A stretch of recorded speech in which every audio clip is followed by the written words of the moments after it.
expliqué. Je dis, mais qu'est-ce que les parents ils ont à voir? Ils n'ont rien à voir. Maintenant, c'est ton affaire. C'est toi qui dois gérer ta femme. C'est toi qui dois la donner la maturité qu'il faut. Quand tu vas l'aimer plus, c'est là où elle le sait, c'est la plus soumise. Mais si elle ne se sent pas aimée, c'est là où elle va piquer des crises. Alléluia. Merci ma sœur, que Dieu te bénisse. Donc ce matin ou cet après-midi, la Bible nous demande, nous mariés, avoir beaucoup d'amour. Si nous avons des réservoirs, alors permettez que l'Esprit de Dieu vous remplisse de cet amour, afin que vous alliez aimer vos femmes comme Christ a aimé l'Église. C'est dur cette parole, même vous, mes amis pasteurs qui sont là, je vous dis ce verset il est fort. Les jours que j'ai compris ça, c'est là où j'ai grandi. Amen. Je suis devenu conseiller conjugal. Tout mariage envoie des destructions. Si vous m'appelez, je vais l'arranger par la grâce de Dieu. Alléluia. Parce que j'ai compris. Qu'est-ce que Christ a fait? Il s'est livré. Donc j'ai dit, elle est là en train de brûler incendie. Avant que les pompiers viennent, toi tu peux rentrer déjà à la maison pour aller délivrer ta femme. Si tu n'aimes pas, tu vas dire, oh, elle peut cramer là-bas. Demain, moi, je vais m'arranger une autre fille. Alléluia. Mais celui qui aime, il doit se sacrifier. Quelqu'un dit sacrifice. Sacrifice. Tu ne peux pas dire que ouais, ma femme, toi tu ne bosses pas, tu n'as pas l'argent, il n'y a que moi qui ramène. Et sache-le, dans la Bible, c'est le mari qui ramène l'argent pour nourrir la maison. C'est l'Europe qui dit que la femme doit travailler. Mais ici dans la Bible, à la lumière des Écritures, la femme a été destinée pour s'occuper de la maison. Alléluia. Travailler ou pas travailler, elle n'a pas besoin d'aller se casser les dos pour ramener l'argent à la maison. Du moins, elle peut rajouter pour compléter les salaires. Mais elle n'est pas là pour se casser les dos. Et si elle casse les dos, comment elle va faire les bébés? Alléluia. Beaucoup de hommes envoient les femmes. Elle va casser les dos. Maintenant, comment elle va te faire les bébés? Parce que l'objectif de Dieu, en unissant l'homme et la femme, Dieu visait la famille. Dieu avait un tenant et il avait des aboutissants. Les tenants c'est quoi? C'est l'homme et la femme. Et les aboutissants quoi? C'est les enfants. C'est pour cela, Adam est créé, Ève à côté. Mais Dieu va dire au verset 24 du chapitre 2 de Genèse que c'est pourquoi l'homme quittera son père et sa mère et s'attachera à sa femme. J'ai dit, quand tu quittes ton père et ta mère, Paul l'a répété ici, dans les versets 31, c'est pourquoi l'homme quittera son père et sa mère. Moi j'ai dit à frère, je ne sais pas si c'est au frère Blaise ou à quelqu'un d'autre, les enfants, quand nous grandissons, nous quittons la vie de nos parents. Les parents ne sont plus sous nos contrôles. Vrai ou faux? Pourquoi? Parce qu'on a grandi. Et je me suis dit, si Dieu reste seulement à ton père, il va s'échapper à ton contrôle. Il faut que Dieu soit ton roi. Parce qu'il n'y a pas de royauté sans peuple. Alléluia. Dieu est mon père et en même temps il doit rester roi, Seigneur des seigneurs dans ma vie. Parce que les enfants échappent au contrôle de leur père et de leur mère quand ils atteignent l'âge de la maturité. Comme j'ai dit, tout ce qu'il va faire, ça ne sera pas à la responsabilité de ta mère ni de ton père. Ici on parle de l'homme. Je m'adresse d'abord à toi. Tu quitteras ton père et ta mère pour s'attacher à ta femme. C'est-à-dire, toi tu as une force qui attire Hermine de chez lui à Cavé pour venir chez toi, je ne sais pas, à Villers-Saint-Paul. Tu as vu ce que tu as fait? Parce que tu as une force d'attraction, tu l'as attiré au bénier. Alléluia. Amen. Et cette force, Dieu te l'a donnée.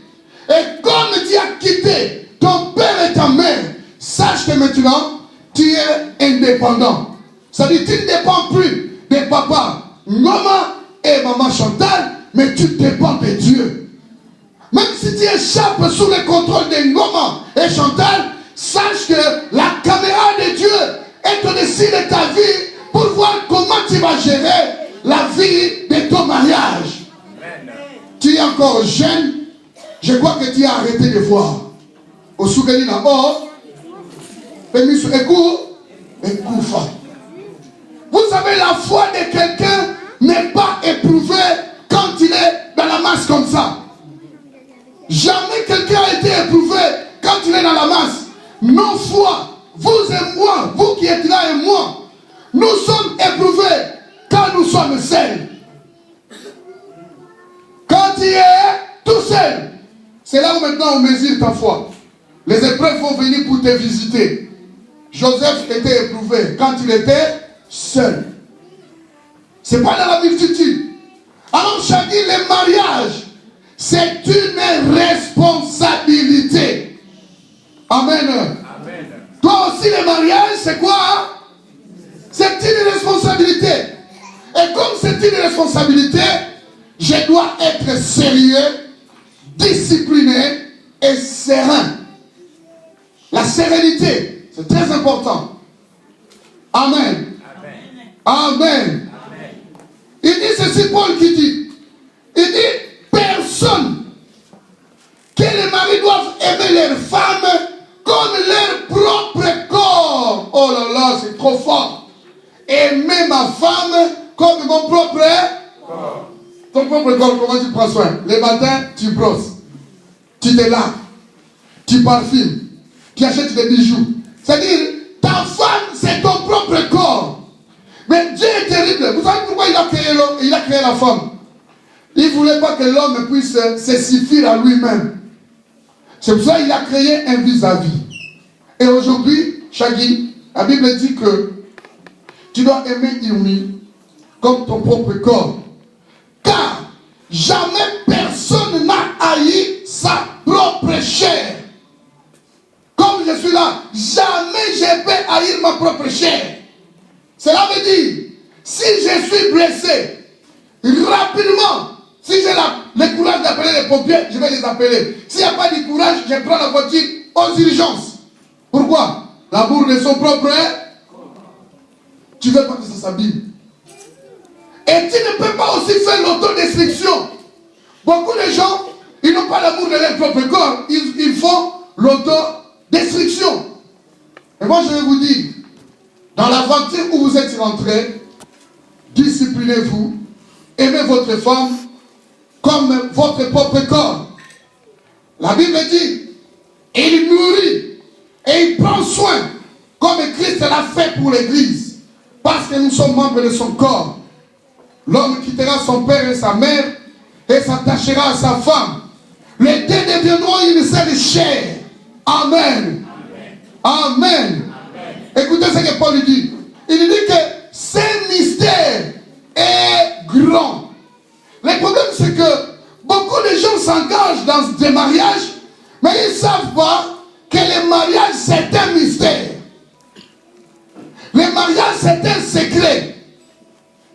Or, pour un mystère, il faut qu'on puisse vous décoder ce qui est caché dedans. Le mariage, c'est un mystère. Il n'est pas simplement romantique, mais c'est tout un mystère. Et Paul dit, du reste, que chacun de vous aime sa femme comme lui-même et que la femme respecte son mari. Amen. Amen. Amen. Je vais prendre un deuxième verset pour terminer. Je vais dire un petit mot pour Irmine. Écoutez, ma sœur Irmine. Je vous aime beaucoup. Voilà les petits cadeaux que je voulais t'offrir. Ce soir, c'est pour toi. C'est cadeau du verset biblique. Tu Psaume chapitre 45, verset 11. Écoute ma fille, vois et prête l'oreille. Oublie ton peuple et la maison de ton père. Alléluia. Hein? Il va nous oublier? Oui. Il va vous oublier un peu. Parce qu'elle est à une mission. Elle va partir dans une mission pour créer son propre environnement. Cela veut dire Beaucoup de filles sont mariées. Beaucoup de filles sont dans des mariages humides. Je te raconte des choses vraies. Mais ils n'ont jamais oublié la maison du père. Oh. Toujours quand ils sont avec les maris, moins de discussions. Hé, tu penses quoi? Mon père, oh, ton père, tu dois l'oublier. Alléluia. Tu crois quoi? Tu crois quoi? Moi dans la maison de mon père. Oh, toi tu es dans les mariages, mais tu ne parles que de la maison de ton père. Tu n'as pas oublié. Et ce combat va te poursuivre dans le cours de l'histoire de ton mariage. Et ça va compliquer les choses. C'est pour cela David, dans l'épisode, ils ont écrit que la fille qui s'est mariée et l'homme qui s'est marié, ils sont semblables comme les rois et la reine. Alléluia. Alors, chacun a pris Irmine, mais Irmine a une chose à faire. Elle doit oublier son peuple et oublier la maison de son père. C'est-à-dire, il ne faut pas devenir prisonnier. Bien que tu es dans les mariages, mais toutes tes pensées sont restées chez vous. Ça, ce n'est pas bien. Parce que le mari, il a payé sa dot. Il faut qu'il mérite aussi le respect, la reconnaissance de tout ce qu'il a fait. Amen. Mais beaucoup de femmes me disent que, ouais, toi, tu m'as épousé, tu as donné combien? Même si j'ai donné 1 centime, j'étais épousé. Vous étiez d'accord. Ce n'est pas mon problème. Si j'ai donné 800 €, est-ce que c'est mon problème? Donc, tes parents, ils ont accepté. On s'est mis d'accord. On a pris la dot. Et on a donné des cadeaux. Chez nous, les Africains, beaucoup de cadeaux. Beaucoup de costumes. Les foulards. Les trucs. Beaucoup. C'est bon, les mariages. Alléluia. Amen. Chez nous, les Africains, il faut se préparer pour se marier. On ne se marie pas, tu étais là en train de rêver. Et demain, tu fais le mariage. Non, non, non, non. Chez les Africains, il faut se préparer. Mettre un paquet de côté. Amen. Amen. Amen. Jeune fille, oublie la maison de ton père. Et tu ne peux pas comparer ton mari avec ton père. Ton mari, c'est ton mari, ton père, c'est ton père. Alléluia. Amen. Beaucoup de filles, je vous dis la vérité, ils ont gâché leur mariage. Parce qu'ils comparent son mari avec son père. Ton père, il a déjà travaillé plus de 30 ans. Mais ton mari, c'est un jeune, il veut à peine de commencer. Amen. Comment tu vas les comparer? Amen. Alléluia. Amen. C'est pour ça, pour vivre dans la vie conjugale, nous devons nous annuler. C'est-à-dire, nos tempéraments, nos différences, nos tendances. Tu vois, la femme, l'homme aime du foufou, la femme comme moi là. J'aime pas, je préfère pas du foufou. Mais si j'épouse une femme, si j'étais jeune, comme Shaggy, je prends une femme qui mange du foufou. Vice versa, c'est le contraire. Ou soit un qui rentre dans la vision de l'autre, soit je deviens foufou-fort, ou bien, je sais pas. Alléluia. Nos différences ne doivent pas nous séparer. Beaucoup de couples, 65% des couples, ils se marient à la mairie. Et la mairie, la loi de l'État, vous ouvre aussi une porte, comme une issue de secours, que nous vous avons marié, mais vous avez aussi la possibilité de vous divorcer. Et moi, je n'ai pas de porte à vous offrir. Il n'y a pas d'issue de secours. Dans cette voie que vous êtes rentrés, et bien, pour ça, Saïd, sempre à frente. Alléluia. La mère qui vous a marié, c'est bien le mariage. Hein? C'est bien se marier à la mairie. Mais que ça ne soit pas une fantaisie. C'est bien d'aller, mais c'est les mères, les témoins, c'est bon. Mais que ça ne soit pas la plaisanterie. C'est du sérieux. Ce que vous avez fait à l'état civil vous ouvre une porte. Si tu veux casser les mariages, tu peux les casser par consentement mutuel. Oh, on va se séparer. Oh, comment? Il on ne sait pas. Non, non, non, non, Shaggy, je t'aime plus. Oh, il oh non, je vais retourner chez nous. Oh, il oh, je vais être femme, seule, isolée. Hein? Shaggy, ma femme, on ne sait pas.